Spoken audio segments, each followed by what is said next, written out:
Where elegance meets insight, this is the podcast that crowns every moment with beauty and brilliance. You're now listening to the SpicyTiaraOfficial Podcast.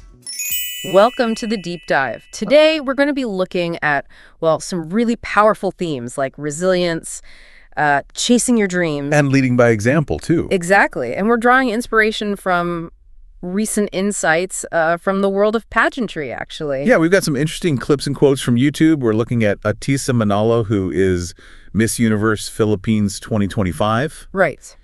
And also called Miss Universe Saraburi 2025. Right. So our goal really is to unpack how they talk about setbacks, how they stick with their goals, and what leadership means to them personally. Yeah.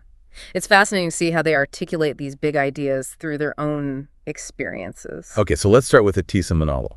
There was this Q&A where she was asked about leading by example, and her answer, right, it really stood out. She brought up that moment she fell on stage, didn't she? Yeah, she did. A very public moment. But what's interesting, I think, is what she took from it. It wasn't just about the embarrassment or the fall. No, it was about always coming back stronger. That was her key point. You know, falling down in life happens, but it's the getting up. That's the real test. And it makes you, the listener, think, right? When things don't go your way, it's not about avoiding the fall. It's how you handle it, how you recover. Precisely. And she ties this directly into why she's back, competing for Miss Universe Philippines for a second time. She's all in. And there's such a powerful personal layer to that drive. This wasn't just her dream. No, she mentioned it was something she shared with her grandmother, who sadly passed away earlier this year. So this attempt, this whole journey. It's an ode to her, as Ahtisa put it. Leadership that's really, deeply personal. Yeah, rooted in that connection. Very moving. Okay, let's shift then to, coming to Miss Universe Saraburi.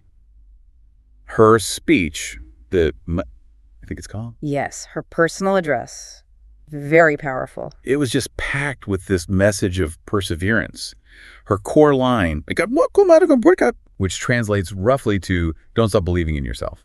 Exactly. And it just hits hard, doesn't it? It really does. What part of it struck you the most? Well, her honesty, I think. She flat out acknowledges failure. You know, even if we failed countless times. Right, she doesn't shy away from that reality. But then she immediately follows with, essentially, don't listen to the haters. Don't listen to people trying to limit your dreams. Tuning out that negativity, it's crucial. And she really hammered home the persistence angle.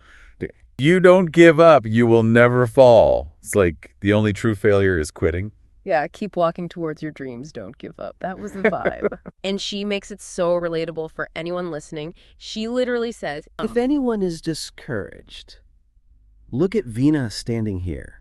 Yeah. It's like she's saying, I've been through it, you can too. It's a really powerful use of her own story as encouragement. Absolutely. Yeah. And she adds that your efforts, they always matter. Your efforts are always valuable. Such an important reminder. And this incredible belief in potential, as long as you're breathing. Don't stop taking your next step. You can change the whole world.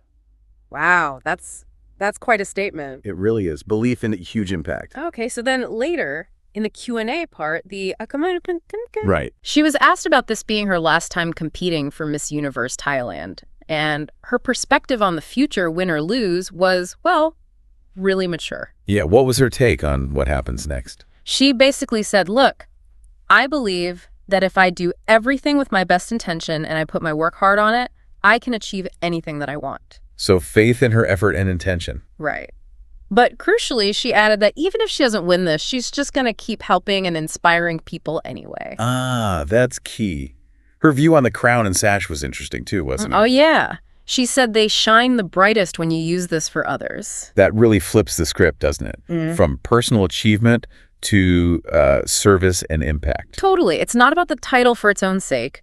She wants to use whatever platform she has as a force of positivity, her words, to help others succeed. So win or lose, the mission continues. Exactly. So if we kind of pull back and look at both of them, Ahtisa and Veena, despite different contexts, maybe different outcomes. There's this clear through line, isn't there? Definitely. Resilience is huge for both.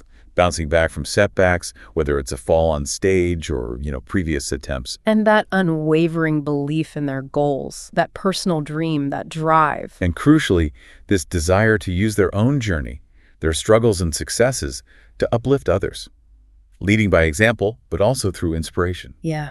Resilience, dreams, leading through action. They really embody these powerful ideas. It certainly gives you something to think about. For you, the listener, maybe reflect on a time you faced a setback or a disappointment. How did you react? Or maybe, how could you apply this principle we've heard today, this idea of coming back stronger, of sticking with your goals even when the path isn't straight? Yeah. How do you keep moving forward when the initial result wasn't quite what you hoped for? It's a great question to ponder.